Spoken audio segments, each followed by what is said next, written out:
Friends and ఫ్యామిలీతో weekends కి farm house కి వెళ్ళి ఎంజాయ్ చేయాలనుకుంటే వెంటనే డోసే యాప్ ని డౌన్లోడ్ చేసుకుని బుక్ చేసుకోండి. నమస్తే రమ్ గారు. నమస్తే జయ. రమ్ గారు, మనం అడపా చిరంజీవి గారివి కొన్ని స్టోరీలు చెప్పుకుంటూ ఉన్నాం కదా, ఏదైనా ఒక స్టోరీ చెప్తారా? ఆయన 10 కథలున్న 2 పుస్తకాలు పంపించారు మనకి. 2 పదులా 1 పదా? 2 కలిపి 10. ఓకే, చాలా చెప్పాం కదా. అవునవును. వాట్లల్లో ఇంచుమించు ఆఖరి కథ ఆయన ఫోన్ చేసినప్పుడల్లా మేడం పులి మీద పుట్ర చెప్పలేదు అని అడుగుతారు. పులి మీద పుట్ర అనే ఒక కథ ఉంది. ఇది వారు పంపించిన పుస్తకాల్లో ఆఖరి కథ. ఇవి కాకుండా మళ్ళీ డిటెక్టివ్ స్టోరీస్ 3 పంపారు. ఓహో, డిటెక్టివ్ బాగుంటాయి రమ్ గారు. కానీ నేను ఆ మలుపులు చెప్పలేనని అనుమాన పడుతున్నాను జయ. రమ్ గారు, మీరు కూడా స్టోరీ చెప్పలేనంటే ఎట్లాగా చెప్పండి.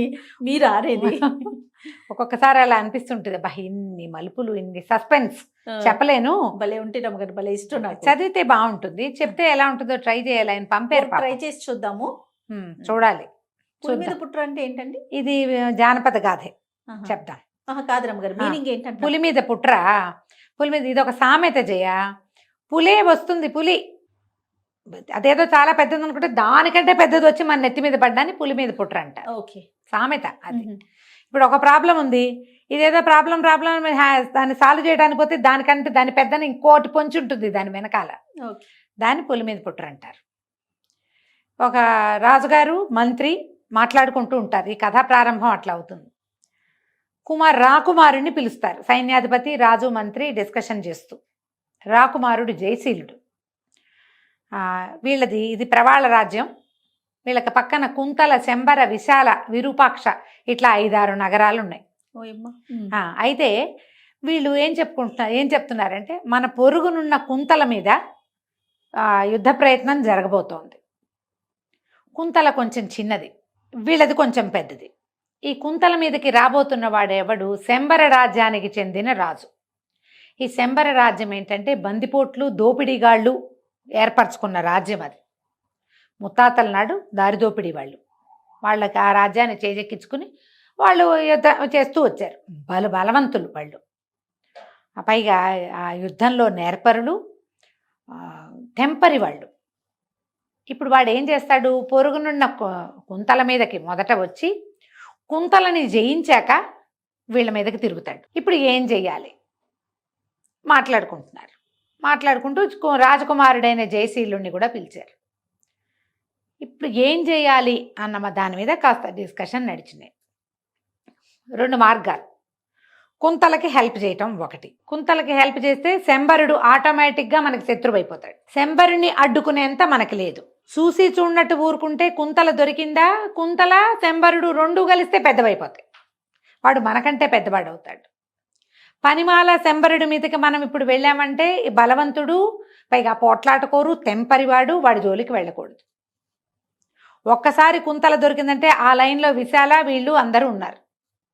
ఒకదాని మీద ఒకటి వచ్చేస్తాడు లైన్గా. ఏం చేయాలి? సరే, జయశీలుడు అన్నాడు, నాకు ఒక మార్గం, నన్ను ఎందుకు పిలిచారండి అన్నాడు. ఇప్పుడు ఇలాంటి పరిస్థితుల్లో మనం ఎట్లా రియాక్ట్ అవ్వాలి? కుంతలకి ఏదన్నా సహాయం చేయాలా? కుంతల్ని జాగ్రత్త పడమనాలా? శంబరుడు రాకుండా మన మీదకి రాకుండా మనం ఏదైనా జాగ్రత్త పడాలా? ఏం చెయ్యాలి? ఇప్పుడు జయశీలుడు అన్నాడు, బాగా ఆలోచించి, నా దగ్గర ఒక ఉపాయం ఉంది, నేను కుంతలకి వెళ్తాను అని చెప్పేసరికల్లా, సరే కొంత సైన్యాన్ని తీసుకెళ్తావా అన్నారు. వద్దు, నేను ఒక్కడనే వెళ్తా. నాకు సహాయంగా ఈ మంత్రి గారికి ఒక కుమారుడు ఉన్నాడు, చిత్రాంగుడు. ఆ చిత్రాంగుడు మంత్రి రాజుగారి అబ్బాయికి ఫ్రెండ్ బాగా.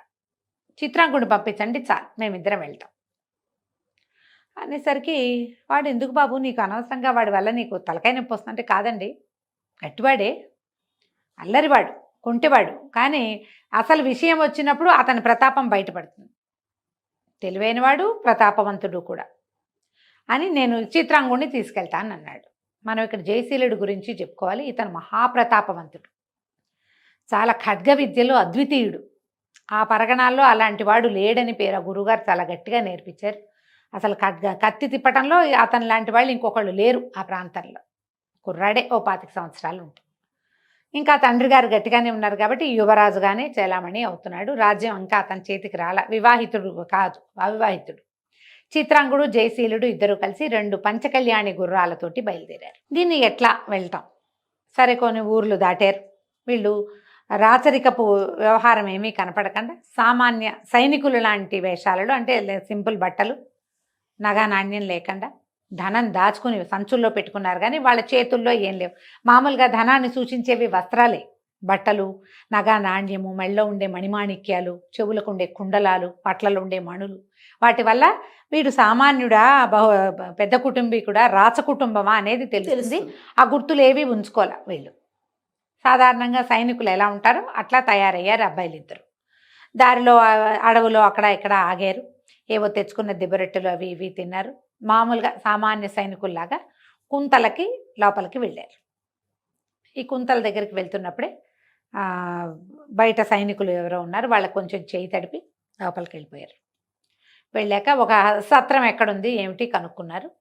ఏమిటి ఇట్లా ఎంతమంది గస్తీ తిరుగుతున్నారు, చాలామంది గస్తీ తిరుగుతుంటే అడిగారు, ఇక్కడ ఏమిటి గస్తీ తిరుగుతారా, ఇది ఎంత జాగ్రత్తగా చేస్తారంటే ఏదో అలవాటుగా చేస్తారు నాయన, మా రాజుగారికి ఏం తెలీదు, ఆయన పెద్దగా వ్యవహారాలు ఏం లేవు, ఆయనకు గుర్రాలు పిచ్చి, గుర్రాలు చూసుకోవటం తప్పిస్తే రెండోది లేదు, అశ్వబలమే ఉంది కానీ మాకు సైనిక బలం ఎక్కువగా లేదని గుర్రాలే ఉన్నాయి, మహా గుర్రాల పిచ్చి రాజుగారికి, పెద్దగా సైనిక బలము అది ఏం పెంచుకోవాలి, చాలా సామాన్యంగా ఉంది, ఈయనంత సమర్థుడు కాదు, ఒక్కగానొక్క కూతురు, ఆ పిల్లని ఎవరో ఒక అయ్యే చేతిలో పెడితే ఏదో జరుగుతుంది, సరే మీరెవరు ఏమిటి అని వాళ్ళు కూడా అడిగితే ఉద్యోగాలు చూసుకోవడానికి వచ్చామన్నారు. ఓ సత్రం చూపించారు, సత్రానికి పోయి తిని పడుకున్నారు. పడుకుని బాగా ఆలోచించుకుని పొద్దున్న ఏం చేశారు, తమ 2 గుర్రాలని అవతల ఎక్కడో సరస్సులు ఏవో ఉంటే అక్కడికి తీసుకుపోయి బాగా తోమి చక్కగా ప్రయాణం చేసి వచ్చే 3 రోజులు అయింది, మొత్తం శుభ్రంగా తోమారు. తోమేసిన తర్వాత ఏం చేశారు, చక్కగా బజార్ వెళ్ళి మంచి మంచి రంగురంగుల గుడ్డలు పట్టుకొచ్చి ఈ గుర్రాలకి కళ్ళాలకి మెడల దగ్గర చెవుల దగ్గర అక్కడ చక్కగా అలంకారం చేశారు. చేసి ఈ 2 గుర్రాలని తీసుకుని రాజుగారి ఆస్థానానికి వెళ్ళారు. వెళ్ళేసరికల్లా అక్కడ ఒక అత్యవసర సభ జరుగుతుంటే అక్కడ మంత్రి గారు ఉన్నాడు. ఆయన యశోవంతుడు, చాలా తెలివిగలవాడు. ఆయన రాజుకి శతవిధాలా ఒప్పించడానికి ట్రై చేస్తున్నాడు. మన దగ్గర అశ్వబలం ఉంది, అది చాలదు, శంబరులు వచ్చి మన మీద పడతారు అంటే ఏదో నయానో భయానో చెప్దాము, మన దగ్గర గుర్రాలు ఉన్నాయిగా అంటాడు రాజుగారు. గుర్రాలతో యుద్ధం అవ్వదండి అని ఎంత చెప్పినా రాజుకు అర్థం కాదు. ఆయన నెత్తి బాదుకుంటూ ఉంటాడు యశోవంతుడు. ఆయన ఎంత చెప్పదలుచుకున్నా ఈ రాజుకి, కుంతల రాజుగారికి అర్థం కాదు. వీళ్ళు ఏం చేశారు, ఈ కుర్రాళ్ళిద్దరూ వెళ్ళి గుర్రాలు పుచ్చుకుని వెళ్ళి వాకిట్లో ఉన్న వార్తాహరుడికి చెప్పారు, మన సైనికులు ఉంటారు, రాజుగారిని చూడాలంటే ఆమె చాలా అత్యవసర సమావేశంలో ఉన్నారు, ఇప్పుడు కుదరదన్నాడు. వీళ్ళు మెల్లిగా వాళ్ళ చేతులు తడిపారు. తడిపి 2 గుర్రాలు తెచ్చాం పారసిక దేశం నుంచి అని చెప్పమన్నారు. ఈ సైనికుడు లోపలికి పోయి ఆ చేతులు తడిపించుకున్నాక పారసిక దేశం నుంచి 2 గుర్రాలు వచ్చాయండి, ఓ 2 అబ్బాయిలు వచ్చారు. బాగుంది. ఈయన వెంటనే అత్యవసర సమావేశం మానేసి ఆ గుర్రాలు చూడడానికి పరిగెత్తాడు. రాజుగారికి అంత గుర్రాల పిచ్చి. వెళ్ళి చూస్తే గుర్రాలు మామూలుగా లేవు, తలతళ్ళాడిపోతున్నాయి. ఇలాంటి గుర్రాలు నేను ఎప్పుడూ చూడలేదంటే చిత్రాంగుడు అంటాడు, ఇంత బాగా అలంకరించిన గుర్రాలు మీరు చూసుండర్లేండి అంటాడు. రాజుకి అర్థం కాదు, ఎందుకంటే గుర్రం బాగా కనపడడానికి చేయబడిన అలంకారమే కనపడుతోంది. అదే కదా. అయితే ఇతను అన్నాడు జయశీలుడు, మాకు ఈ గుర్రాలకు ఒక ప్రత్యేకత ఉందండి అని చెప్పి మీరు గుర్రాన్ని అక్కడెక్కడో తీసుకెళ్ళి నిలబెట్టాడు. మీరు చప్పట్లు కొట్టండి అన్నాడు. చప్పట్లు కొట్టంగానే గుర్రం పరిగెత్తుకొచ్చింది. పిలిస్తే వస్తుంది, ఇది ఏలేస్తే వస్తుంది, అట్లా ట్రైనింగ్ ఇవ్వబడి వీళ్ళు చేశారు. అట్లా వాళ్ళ దగ్గర ఉన్నాయి. ఆయనకి ఎంత నచ్చినాయో. ఈ గుర్రాలు ఉంచండి, మీరు ఎక్కడి నుంచి వచ్చారు ఏమిటి అంటే, మేమేదో దేశదిమ్మర్లం అండి, ఎక్కడో కొని తీసుకొచ్చాము, మీకు గుర్రాలంటే ఇష్టమని మీకు ఇచ్చి మీ కొలువులో ఏదైనా ఉద్యోగం కోసం వచ్చాము. అయితే సరే మీరు అశ్వశాలలో ఉండండి, అశ్వాధ్యక్షుడిగా ఒకడు, వాడు అసిస్టెంట్గా 2వ వాడు ఉండండి అని వాళ్ళని దించుకున్నాడు. ఇద్దరికి ఉద్యోగాలు వచ్చాయి. వెంటనే వీళ్ళు ఏం చేశారు, ఏ సత్రంలో తాము దిగారో అక్కడ చుట్టుపక్కల అందరి భిక్షకులు వాళ్ళు వీళ్ళు ఉంటే అందరికీ దుప్పట్లు గిప్పట్లు కొనిపెట్టారు. డబ్బులు తెచ్చుకున్నారు కదా, ఇక్కడ కోటలో పాగా వేశామని. తర్వాత ఏమైంది, మర్నాడు వీళ్ళు ఉద్యోగాల్లో చేరడానికి వెళ్ళారు. రాజుగారికి ఒకే ఒక అత్యద్భుత సౌందర్యవతి అయిన కూతురుంది. వీళ్ళు గుర్రాలశాల అవి సవరిస్తుంటే రాజుగారి అమ్మాయి సౌందర్యవతి అయిన స్వప్నమాధురి అనే రాజకుమార్తె ఇక్కడికి వచ్చింది. కొత్తగా గుర్రాలు వచ్చాయి చూద్దామని. ఆ గుర్రాలు చాలా బాగున్నాయని వాళ్ళ నాన్న చెప్పాడు. ఓ గుర్రం ఎక్కింది. ఆ గుర్రమేమో ఆ అమ్మాయిని పడేయటానికి ప్రయత్నం చేసింది. ఇతను బాగా కంట్రోల్ చేసి జయశీలుడు ఆ గుర్రాన్ని ఆపి ఆమెను దింపాడు. ఆమె కాస్త చూసేసరికల్లా వీడు ఉద్యోగస్తుడిలాగా కాకుండా తలతల్లాడే మొహంతో శౌర్యము ప్రతాపము కనపడుతున్నాయి. జబ్బలు గిబ్బలు పొంగి మంచి బలశాలిగా ఉన్నాడు. ఈ అబ్బాయి మీద ఇంట్రెస్ట్ మొదలైంది అమ్మాయికి. పొద్దున సాయంత్రం 3-4 రోజులు వరుసగా వచ్చింది గుర్రాలు చూసే నెపంతో. ఈ జయశీలుడు కూడా ఆ రాజకుమార్తె ప్రేమలో పడ్డాడు. ఇప్పుడు తను రాజకుమారుడు, రాజకుమార్తెని ప్రేమించడం ఓ కథ అయితే, రాజకుమార్తె అశ్వశాలలో ఉద్యోగం చేసేవాడితో ప్రేమలో పడ్డం ఏంటి చెప్పు? ఆ కాలపు కథలన్నీ ఇలాగే ఉండేవి. రోజు వచ్చేది, మెల్లిగా వీళ్ళిద్దరికీ ఫ్రెండ్షిప్ అయింది. అయితే ఇంతలో ఏమైంది, ఈ శంబర రాజ్యం నుంచి ఇది వచ్చేస్తోందని, ఏమిటి యుద్ధం రాబోతోందని వాళ్ళకి ఖచ్చితంగా తెలిసిపోయింది యశోవంతుడికి. మహారాజా వీళ్ళు యుద్ధానికి రాబోతున్నారు, మనం ఏదైనా జాగ్రత్త పడాలి, ఏమైనా చేయాలంటే. సరే, ఈయన బాగా ఆలోచించి రాజ్యం కనుక కొల్లగొడితే ఏమవుతుంది, రాజు అవుతాడు, పోనీ మన అమ్మాయిని అతనికి ఇచ్చి పెళ్లి చేస్తామని ఒక ఉత్తరం రాస్తే సరిపోతుంది కదా అని చెప్పి, మా రాజకుమార్తెని మీకు ఇచ్చి పెళ్లి చేస్తామని ఉత్తరం రాయించాడు. ఆ అవతల వాడు ఉన్నాడు కదా శంబర రాజ్యానికి రాజు, మార్తాండు ఆ రాజు, ఏది శంబర దేశానికి రాజు. అతను ఎట్లాగో యువకుడే, వివాహం చేసుకుని యువకుడు కాపోయినా వివాహాలు చేసేవాళ్ళు. రాజకుమార్తెని ఇచ్చి పెళ్లి చేస్తామని ఉత్తరం రాయించారు, పంపించారు. వాడేం చేశాడు, రేపొద్దున మీ రాజ్యం మా వశమైతే మీ రాజ్యం అంతా మాదే, మీ యువరాణి కూడా మాదే. ఇప్పుడు కొత్తగా పెళ్లి చేసుకోవటం ఎందుకు, మీ యువరాణిని మాకు పెళ్ళి అక్కర్లా, మీతో మాకు సంబంధం అక్కర్లా, రేపు చచ్చినట్టు మీరు మాకు లొంగుతారు, మేము ఎలాగూ మీ మీద గెలుపొందుతాం అని మీ యువరాణి మాకు అక్కర్లేదని రాసేసాడు. ఏం చేయాలో తెలియలా, యుద్ధం ముంచుకొచ్చేలాగా ఉంది, ప్రమాదాలు అన్ని పక్కల నుంచి ముంచుకొచ్చేస్తుంది, ఏం చేయాలి? అయితే చాలా దిగులు పడుతున్నారు. జయశీలుడు, చిత్రాంగుడు రాజాల మందిరంలో తిరుగుతూ మెల్లిగా వార్తలు సేకరించుకుంటూనే ఉన్నారు. ఒకరోజు స్వప్నమాధురి వచ్చినప్పుడు అమ్మాయి చాలా దిగులుగా ఉంది. ఏంటి అంటే, ఏదో యుద్ధం రాబోతోందట, మనకి సైనిక బలం లేదని మంత్రి గారు బాధపడుతున్నారు, మరి మెల్లిగా మా చెలికత్తెలందరూ ఇక్కడ ఉద్యోగం మానేస్తే సరిపోతుంది అన్నట్టుగా ఇలాంటి భావాల్లోకి వెళ్ళిపోయారు, నాకు చాలా బెంగగా ఉందంటే ఇతను అన్నాడు, నా దగ్గర ఒక మంచి ఆలోచన ఉంది, మీ నాన్నగారితోటి మాట్లాడించు, నేను చెప్తానన్నాడు. అనేసరికి సరే, ఈ అమ్మాయి ఏం చేసింది, తండ్రికి చెప్పింది, ఇతను మనకి అశ్వశాలలో ఉన్న అతను నీకు 2 గుర్రాలు తెచ్చిపెట్టాడు కదా, వాళ్ళ దగ్గర ఒక ఉపాయం ఉందంటున్నాడు, నువ్వు మాట్లాడమని. సరే, రాజుగారికి ఈ సమయం ఏంటి, విపత్కర పరిస్థితుల్లో వాడి చిన్న ఉద్యోగి, వాడు చెప్పేది ఏమిటి అట్లా అనుకోలే. సరే మాట్లాడదామని మంత్రి గారిని కూడా కేకేసుకొచ్చారు. మంత్రి, రాజు, యువరాణి, చిత్రాంగుడు, జయశీలుడు అందరూ కూర్చున్నారు. కూర్చుంటే జయశీలుడు అన్నాడు, దీనికి సరిపడా ఉపాయం నేను చెప్పగలను, చేయగలను, నాకు మీరు ఒక్క అవకాశం ఇవ్వాలి. ఈయన అన్నాడు, అయితే నేను మంత్రిని చేస్తానన్నాడు రాజు. ఆయనకి ఈ పరిస్థితి తప్పాలంతే, ఒప్పుకోలే జయశీలుడు. నన్ను మంత్రిని చేయటం ఏంటండి, యశోవంతుడు చాలా అద్భుతమైన వ్యక్తి, రాజ్యానికి మంత్రి ఇలాంటి వాళ్లే ఉండాలి. ఆయనకి సంతోషం వచ్చింది మంత్రి గారికి. కుర్రాడు వినయశీలిగా ఉన్నాడు, బాబు నీ ఉపాయం ఏమిటి చెప్పు అన్నాడు. కొన్ని రోజుల పాటు రాజ్యంలో నేనేం చెప్తే అది జరగాలి, వీళ్ళని నయానా భయానా మనం బయటికి పంపించాలి. ఇప్పుడు మన రాజ్యంలో మనకి ఏముందో ఏం లేదో వార్తలు తీసుకెళ్ళటానికి తప్పకుండా కొంతమంది జనం ఈ ఊళ్ళో తిరుగుతున్నారు, అలాగే చేస్తారు. రాజుల విధానం ఏమిటి, కొంతమంది గూఢచారులను పంపిస్తారు, వాడు ఇక్కడ ఆనుపాను తెలుసుకుంటాడు కదా, ఆ వచ్చిన వాళ్ళని మనం మిస్లీడ్ చేయాలి, పక్కదోవ పట్టించాలి. కాబట్టి సైనికులందరూ సైన్యాధిపతితో సహా నా మాట వినాలి, ఇంతేనన్నాడు. ఒప్పుకున్నారు.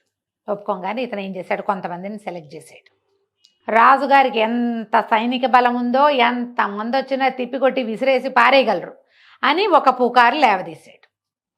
ఈ కుర్రాళ్ళందరూ అక్కడ ఇక్కడ కూర్చుని, యుద్ధం శంబర యుద్ధం వాడేం చేస్తాడు, వాడి దగ్గరే ఉంది కత్తి కటారు తప్ప, మన దగ్గర విచిత్రమైన ఆయుధాలు ఉన్నాయి తెలుసా అని చెప్పడం మొదలుపెట్టారు. పెద్దవాళ్ళు అదేమిటి మన దగ్గర గుర్రాలేరా ఉన్నాయంటే, కాదులే తాత నీకు తెలీదు, చాలా చేస్తున్నారు, అసలు ఎప్పటి నుంచో జరుగుతుంది తెలుసా అని కుర్రాళ్ళు. ఒక 10 చోట్ల మాట్లాడేసరికల్లా ఇవి ఆనుపాను అందుకోవటానికి జనాలు మాట్లాడే చోటకు చేరతారు గూఢచారులు. అయ్యి బాబు వీళ్ళ దగ్గర గుర్రాలు ఉన్నాయనుకున్నా, వీళ్ళ దగ్గర అదేదో ఉందా అని వాళ్ళు ఒక్కొక్కడు తెలుసుకోవటం మొదలుపెట్టారు. ఊరంతా ఇదొకటి. అక్కడి నుంచి రెండోది ఏం చేశారు, ఆయుధాలు తయారు చేయడానికి ఒక ప్రత్యేక స్థలం ఏర్పరిచాడు, కొత్త ఆయుధాలన్నీ. ఇదొకటి జరుగుతుంది కార్ఖానా. అక్కడి నుంచి ఈ ఉన్న సైనికుల్లోనే పదునుగా బాణాలు వదలగలిగిన వాళ్ళని ఒక గుంపును తయారు చేశారు. మీరందరూ కోట గోడల మీద ఉండండి, మీకు ఎస్ అన్నప్పుడు బాణాలు కొట్టేయండి, మనిషిని పడగొట్టిన వాడికి 100 వరహాలు చొప్పున ఇస్తాం, మీ జీతంతో పాటే ఎక్స్ట్రా. అనగానే వీళ్ళు బాణం లక్ష్యశుద్ధిగా చేసేవాళ్ళు రోజు ప్రాక్టీస్ చేసుకుని స్పీడ్ అయ్యారు. ఇప్పుడు ప్రాక్టీస్ చేయాలంటే వాడు అక్కడెక్కడో చేయడుగా, ప్రతివాడు పొద్దున్నే పనిచేసి సాయంకాలం ఇంటికి వెళ్తాడు, వాకిట్లో నుంచి బాణాలు వేసుకుంటాడు. చూసిన వాళ్ళకి ఏమనిపిస్తుంది, అమ్మో వీడు ప్రాక్టీస్ చేస్తున్నాడు అంటే రేపొద్దున ఏదైనా వస్తే వీడు ఇదనమాట. ఇలాంటిది కొంత జరిగింది. ఈ జనాల్లో ఒక్కొక్కళ్ళు ఎవరితోటి మాట్లాడుతున్నారు, ఎవరు ఫాలో అవుతున్నారు గమనించడం మొదలుపెట్టారు. ఈ గుంపుని కొంతమందిని రెడీ చేశాడు. ఎవరైతే విషయాలు వింటున్నట్టుగా ఒక్కొక్క చోట విషయాలు సేకరిస్తున్నట్టుగా కనపడుతున్నారు, కామన్గా ప్రతి చోట కనపడుతున్న మొహాలు ఏమిటి, వీటి అబ్జర్వేషన్. ఇప్పుడు ఒకసారి కనుక ఈ పని మొదలు పెడితే అన్నీ అబ్జర్వ్ చేస్తారు.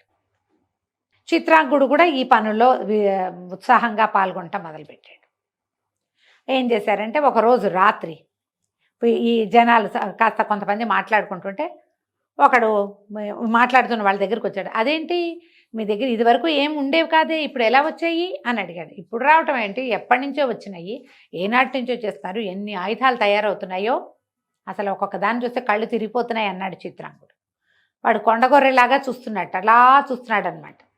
కాసేపు అయ్యాక మాటలన్నీ అయిపోయాక వాడు నడిచి వెళ్ళటం చూశాడు చిత్రాంగుడు. వీడు ఎక్కడికో వెళ్తున్నాడు అని చెప్పి వాడిని ఫాలో అయ్యి వెళ్తే వాడు కోట గోడలు దాటేసి బయట కొంతమంది జనాలు ఉన్న చోటకి వెళ్ళాడు. ఆయుధాలు తయారవుతున్నాయట, మీరందరూ వెళ్ళి మార్తాండుడికి తెలియజేయండి, ఇలాంటివి మాట్లాడుకున్నాక అసలు ఇవి ఎక్కడ తయారవుతున్నాయో చూడడానికి వీళ్ళు వరుసగా ఈ కోట గోడల దగ్గర చేరి లోపలికి రావడానికి ప్రయత్నం చేశారు. వెంటనే చిత్రాంగుడు విజిలేశాడు. వీళ్ళకి ఈలే వాళ్ళ సాధనం. వేగాన్ని కోట గోడల మీద రోజు ప్రాక్టీస్ చేస్తున్న బాణాలు వేయటం వాళ్ళు నుంచున్నారుగా, టపా టపా టపా టపా బాణాలు వేశారు. ఇక దొరికిన వాడికి దొరికినట్టుగా దొరికేశారు. మనుషులు కనపడుతుంటే బాణం వేయటం సులువు కదా, అందరికీ తగిలినాయి. మొదట ఈ విషయాన్ని తెలుసుకున్నవాడు మాత్రమే బతికున్నాడు, మిగిలిన వాళ్ళంతకీ తగిలేసింది.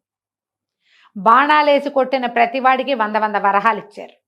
వాళ్ళు ద్విగుణీకృతోత్సాహంతో పనిచేస్తారు. అంతేగా, అక్కడి నుంచి నాకు 100 వచ్చింది, నేను పని చేశాననగానే రెండో వాడికి ఉత్సాహం వస్తుంది, నేను కూడా ఏదో ఒక పని చేస్తాను, ఏదో ఒక విషయంలో జాగ్రత్త పడతానని సైనికులు కూడా కూడడం మొదలుపెట్టారు. ఎక్కడెక్కడ కుర్రాళ్ళు సైన్యంలో చేరడానికి ఉత్సాహం చూపిస్తున్నారు. కుర్రాళ్ళందరినీ లైన్లో పెట్టుకున్నారు. వీళ్ళకి ట్రైనింగ్ మొదలైంది. అక్కడి నుంచి ఆయుధాగారాలు మొదలైనాయి. అసలు ఊళ్ళో 10 చోట్ల ఆయుధాలు తయారవుతున్నాయి అనేంత సినిమా చూపించారు. ఈ మిగిలిపోయాడుగా ఒకడు, వీడు పరిగెత్తుకుంటూ మార్తాండుడి దగ్గరికి వెళ్ళాడు.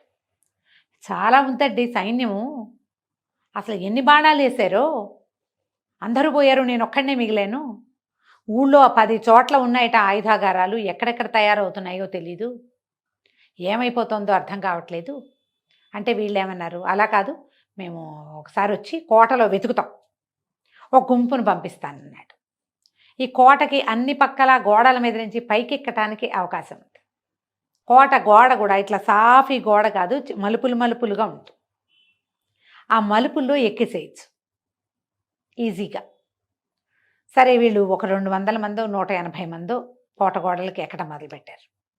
అయితే ఈ గోడల మలుపుల్లో ఇంతంత హంసల్లాంటి బొమ్మలు ఉన్నాయి. ఆ హంస ఇట్లా వంగి ఉన్నట్టుగా కనిపిస్తోంది, చెక్క హంసలాగా కనపడుతోంది, అలంకారానికి పెట్టారు. ఈ పైనుంచి కింద నుంచి ఎక్కుతూ ఉంటే సడన్గా ఆ హంస నోట్లో నుంచి ఇంతంత 25-30 బాణాలు రావడం మొదలుపెట్టాయి. ఓ బాణం తప్పుతుంది, అన్ని బాణాలు ఎందుకు తప్పుతాయి? బాణం తగిలిన వాడు తగిలినట్టు చచ్చిపోయారు, మొత్తం కింద పడిపోయాయి. పైగా వీళ్ళ శరీరాలు నల్లగా మాడిపోయినాయి, విషపు బాణాలు. ఈ చెక్కహంసల్లో నుంచి బాణాలు రావటం ఏంటి? ఇదేదో కొత్త విద్య, మనకు తెలీదు, వీళ్ళకి తెలుసు. మళ్ళీ కింద పడిపోయిన వాళ్ళని కింద ఉన్న వాళ్ళు మోసుకుపోయారు, అంతా చచ్చిపోయారు. 2-3 మిగిలారు అంతే వాళ్ళు. ఇది కూడా మార్గం కాదు. ఏమిటి ఈ ప్లాన్లు ఎట్లా వస్తున్నాయి? ఇంతకుముందు వీళ్ళకి ఏమీ లేదు, ఈ చెక్కహంసలు కొత్తగా పెట్టబడ్డాయి. అప్పుడు మెల్లిగా వార్తలు తీసాక ఇదంతా ఒక యువకుడు నడిపిస్తున్నాడు. వీడేవిడ్రా పులి మీద పుట్రా, వాడెవడు? రాజకుమారుడు కాదు, రాజకుమార్తెకి వివాహం కాలేదు, రాజుగారికి అసలు కొడుకులే లేరు, మంత్రికి కొడుకులు లేరు, కూతుళ్ళే ఉన్నవంతా. వీడెక్కడి నుంచి వచ్చాడు? ఆను పాను తీశారంతా. తీస్తే ఏముంది, వాడు ఒక గుర్రాలు పుచ్చుకొచ్చాడు, గుర్రాల దగ్గర పనిచేస్తాడు. కానీ వాడికి అనుసరణలోనే మొత్తం సైన్యం ఉంది తెలుస్తోంది. వాడిని ఎట్లా పట్టాలో తెలియలే, ఏం చెయ్యాలి? సరే ఒక్కసారి మొత్తం దండులాగా వచ్చి పడిపోతాం. ఈ లోపల రాజకుమార్తెకి తెలిసింది, తను పెళ్లి చేసుకుంటాం చేస్తామని వీళ్ళు అడిగారని, వాళ్ళు వద్దన్నారని. ఈసారి ఇప్పుడు ఎందుకు రాజకుమార్తెని పెళ్లి చేసుకుంటాను ఉత్తరం రాద్దాం కదా అని మార్తాండు అండుకో అనుకున్నారు. ఓ ఉత్తరం పంపించారు, మీ రాజకుమార్తెని పెళ్లి చేసుకోవడానికి నేను రెడీ అని. నువ్వు రెడీగా ఉంటే మేము ఇవ్వద్దు, మేము మాకు అక్కర్లేదు, నీ భర్త ఎట్టబట్టాలో మాకు తెలుసు, నువ్వేం చేస్తావో చెయ్యి, నీ సంగతి మేము చూస్తామని రాశారు ఉత్తరం. ఇంతకుముందు ధైర్యం లేదు, ఇంతకుముందు వాళ్ళు భయపడ్డారు, భయపడి మా పిల్లని ఇస్తాం బాబు మమ్మల్ని వదిలేయమన్నారు. ఇప్పుడు తెగించేశారు. వాళ్ళు తెగించినప్పుడు మనము తెగించాలి, దండుగా పడిపోదామని మార్తాండు కుప్పలు తెప్పలుగా జనాలు వేసుకుని ఒక్కసారిగా వచ్చేసాడు. వచ్చేస్తే ఏముంది, వీళ్ళకి ఎట్లాంటి ప్లాన్లు ఏర్పరిచి పెట్టుకున్నారు. వీళ్ళు ఆయుధాగారం మీద పడదామనుకున్నారు. వీళ్ళేం చేశారు, ఆయుధాగారం ఒక చోట తయారవుతుంది, వాళ్ళు పట్టేశారు. 10 చోట్ల చూశారు, రెక్కీలు నిర్వహిస్తారు కదా, ఒక చోటే ఆయుధాగారం.